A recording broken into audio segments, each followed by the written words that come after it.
Mr. Kneedler.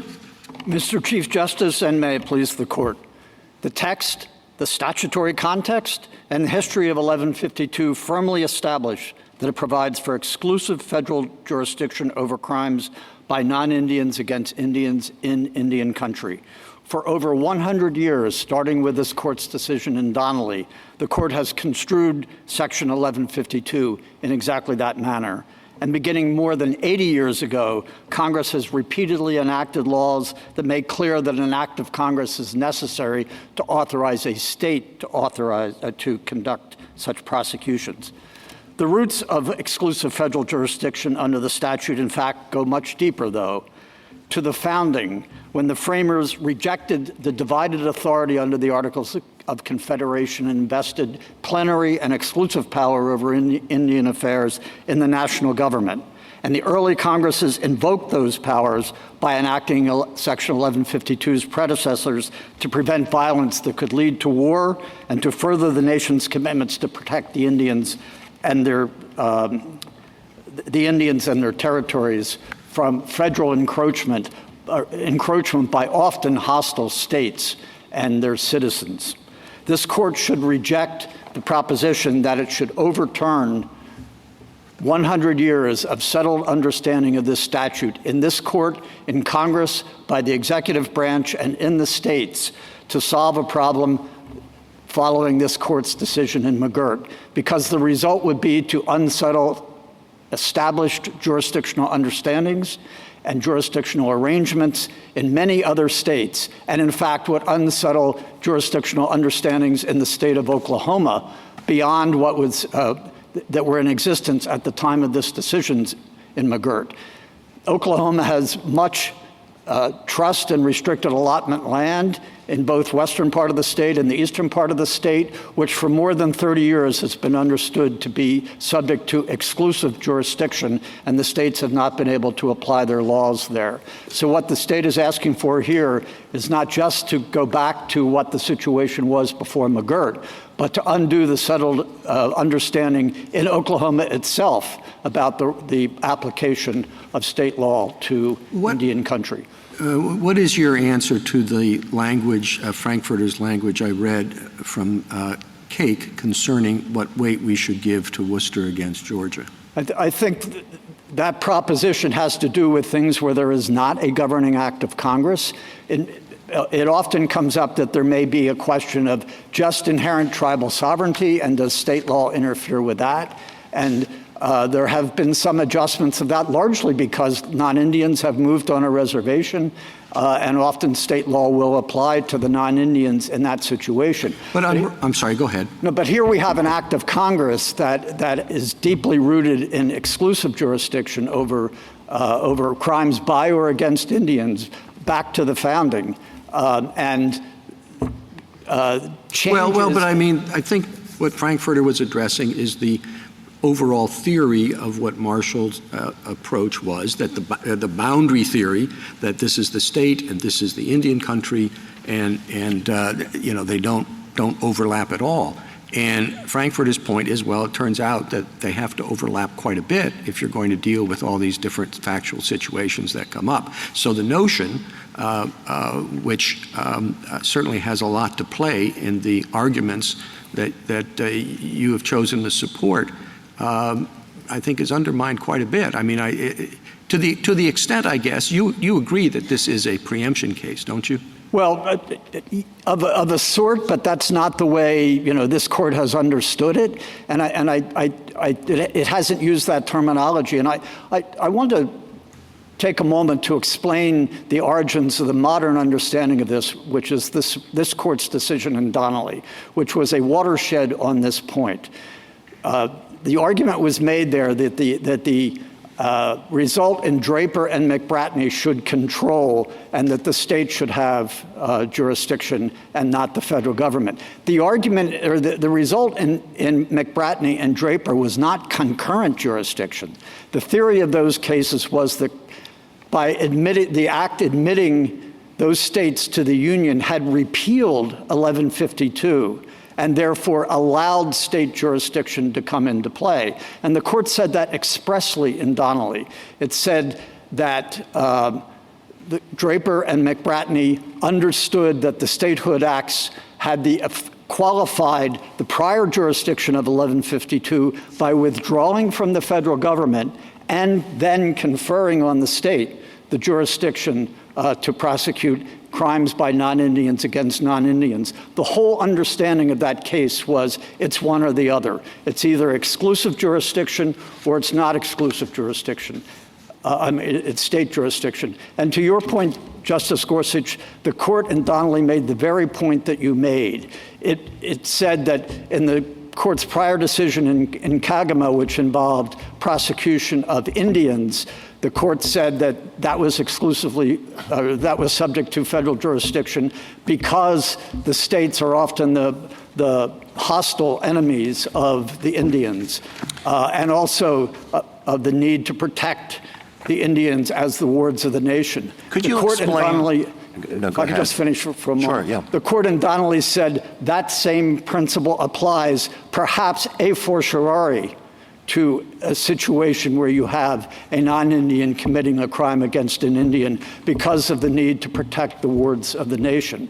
So as Donnelly, I think, settled this question, and it isn't just dicta, it was Mr. the very Kneedler, reasoning. that's all very abstract, but could you explain why exclusive federal jurisdiction is better for Indian victims of crimes by non-Indians than concurrent jurisdiction? It may or may not be, and I think a lot of it has to do with the perception. There are three sovereigns involved here. There's the federal government, the state, and the tribes and the tribal members, and they may not all see the same on that. And that was the purpose for Congress enacting Public Law 280, is it would allow the states, all right, well, the tribes to decide. In more concrete terms, you have a crime, alleged crime committed by a non-Indian against an Indian.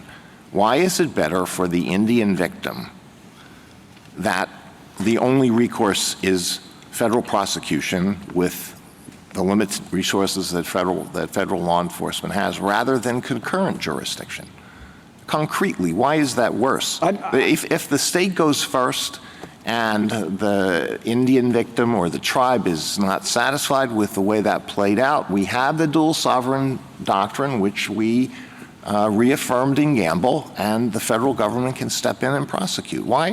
Why does that disadvantage an Indian victim? I don't really understand. I'm not here arguing that it necessarily disadvantages any particular Indian victim. The United States prosecutes crimes in some states that have concurrent jurisdiction, but that concurrent jurisdiction exists because the relevant sovereigns have agreed to that regime. This sounds awfully abstract. Now, I think the most valuable information you could provide for me, at least, is an assessment of the situation right now in Oklahoma and whether the criminal laws are being adequately enforced right now, and whether the current situation in the judgment of the United States is sustainable. Suppose Congress does nothing.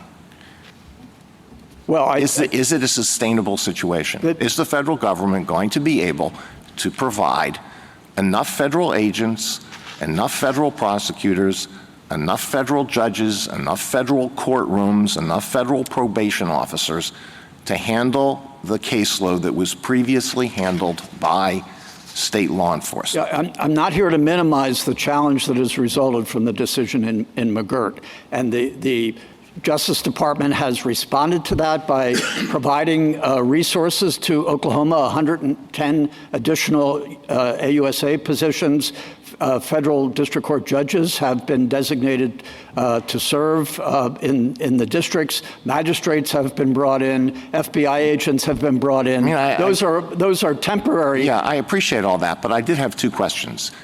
Is the situation right now adequate from the perspective of the United States? And if it is not, is it sustainable? The situation with respect to funding, there are 2 points. Is there adequate funding, and will that funding be permanent? The administration has requested an additional $40 million for AUSAs, an additional 76 slots for FBI agents, additional federal marshals, additional money for the prisons. And Congress, in its political responsibility, we trust will appropriate that money. Well, are to you carry counting? out the, Are you counting on that? Are you counting on this being the permanent situation? Are you counting on an agreement between the state and the tribes? And if it is the latter, what is the universe of agenda items in the negotiations between Oklahoma and the tribes? What are they negotiating about? We are not counting on an agreement between the tribes and the states.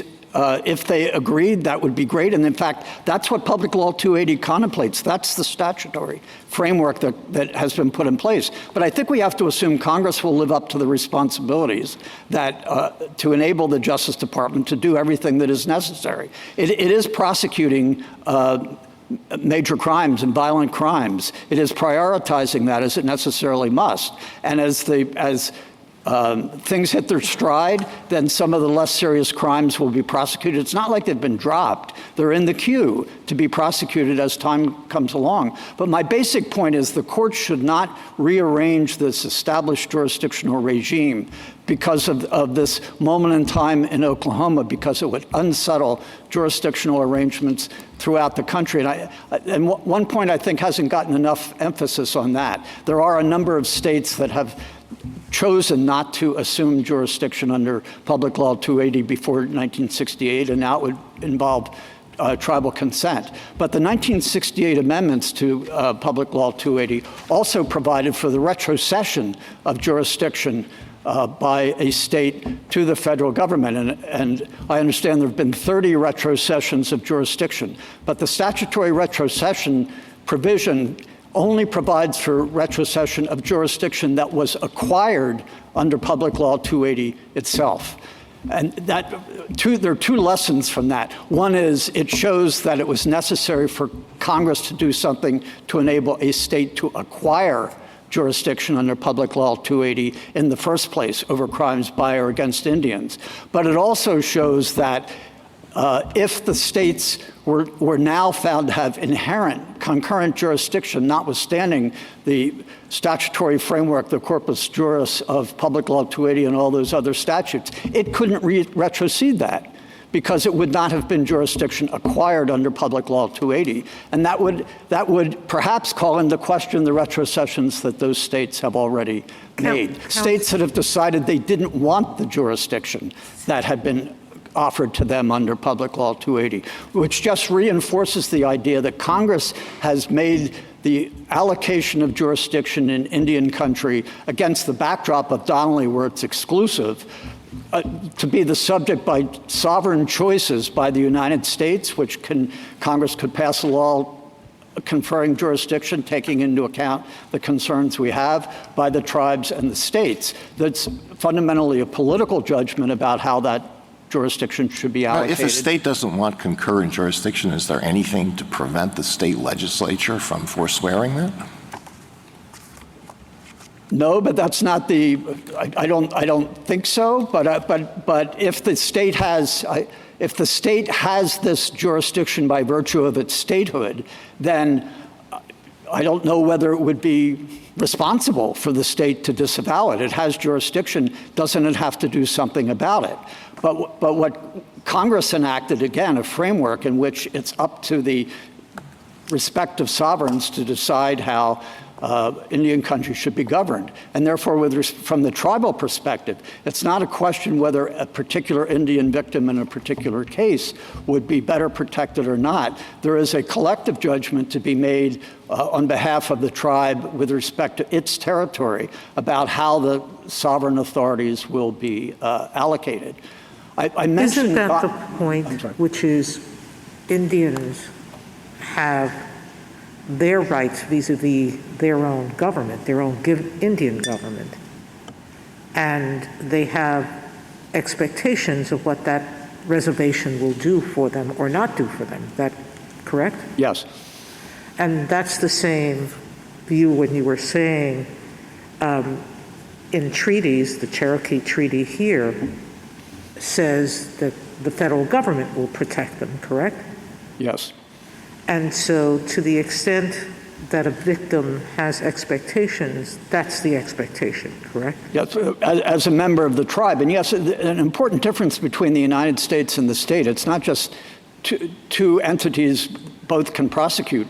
There is a trust relationship between the United States and a state, and a tribe, and the tribal members. There is not a trust relationship between a state and the tribal members. And it's understandable, particularly given the history, as this court said in McGirt itself, there is a long history of separating tribes and tribal members from the states because of the hostility. It's understandable that a tribe and its members would think it would be best to look to the trustee for protection and not necessarily the state. Now, a tribe might make a different conclusion and consent to state jurisdiction because it thinks it's better for its tribal members. But that is the essence of tribal self-government, to allow the people of the tribe to decide whether they want to consent to state jurisdiction or not. Is there any source that I can look at that would tell me, everyone assumes that Oklahoma has been fully prosecuting over time. Well, we don't have a history, correct? Not in the fee lands and in the right. reservation. So there is an assumption that Oklahoma will actually expend the resources in doing this, correct? Well, it did before. Yes, I'm not in a position to assess how well Oklahoma did that. No, but before. is there a source I can look at that would tell me that, in fact, Oklahoma, we know they prosecuted some of the people who are getting out now, although many of them have been prosecuted by the federal government. Do you have an idea of how many people have been let out without prosecution by the federal government? I don't recall, frankly, the precise number. It's, I think, not that great. I can supply the figure that was given. I think it may be 100, a couple hundred, but please don't hold me to that because I'm not. That's what I've been given to understand. Right. So there's nothing to suggest that the number is going to be as large as is being thrown around by the petitioner. Right. I also wanted to mention a couple of the other court's decisions. It's not just Donnelly where the reasoning depended on this understanding that the statute is exclusive. It was also true in Williams versus United States, where the court specifically said that the United States, rather than the state of Arizona, has jurisdiction. That's not concurrent, that's exclusive. And there was a long footnote recounting what the court held in Donnelly and said there may have been some confusion about that, but in Donnelly itself, the court said, we have now given a full evaluation of this, and this is our conclusion, that the principle of McBratney and Draper does not apply, and therefore the federal government has the exclusive jurisdiction. And that was particularly relevant in that case because the question in Williams versus United States was the application of the Assimilative Crimes Act to the particular crime. And the Assimilative Crimes Act, of course, brings state law in, not of its own force, but because it's assimilated. And the court was, that passage in the court's opinion was explaining why state law was relevant there, because it was assimilated into exclusive federal jurisdiction. Thank you, counsel. Justice Thomas, anything further? Justice Breyer? Justice Sotomayor? Justice King? Justice Gorsuch? No? Justice Kavanaugh? Just one. On the statutory text, if we just took the statutory text and nothing else, and your position on how to interpret the statutory text were correct, why would a state have jurisdiction over non-Indian on non-Indian crime in Indian country? Well, what the court held in McBratney and Draper was that the Statehood Act had repealed that. It's not that the text itself doesn't reach it. It's that Draper and McBratney held that it had been repealed with respect to that category. So there is asymmetry in the statute as a result. Indian on Indian crimes are excluded by the second paragraph. Non-Indian upon non-Indian crimes are excluded by virtue of Draper and McBratney. And in the middle, where you have crimes by non-Indians against Indians or the other way around, the very core of the relationship between Indians and non-Indians that Congress was given exclusive responsibility for from the founding forward, that remains exclusive federal jurisdiction.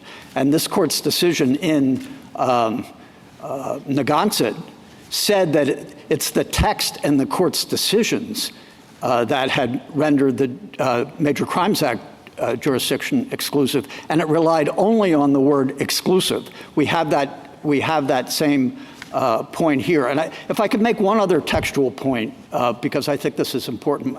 My friend on the other side has several times relied on language in Wilson and also in Donnelly as saying the word exclusive refers not to the nature of the jurisdiction, but to the laws imported. And I think he's misreading that language. The argument in both Donnelly and Wilson, it was a somewhat convoluted argument, but it was that the federal government as a whole does not have exclusive jurisdiction over those particular reservations. Like in Donnelly, it was the state has created a school district. Therefore, the federal government doesn't have exclusive jurisdiction. Therefore, the argument was that the federal criminal statute can't apply because it's being applied in an area where there's not exclusive jurisdiction. And the court said, no, the phrase you're talking about is not talking about the general nature of the jurisdiction of an Indian reservation. It's talking about the laws that will be applied in that area. And here, that's exactly what we're saying. The law that will be applied in Indian country, whether or not it's exclusive for other purposes, is the enclave law, which is itself exclusive. Justice Barrett. Thank you, Mr. Kneedler.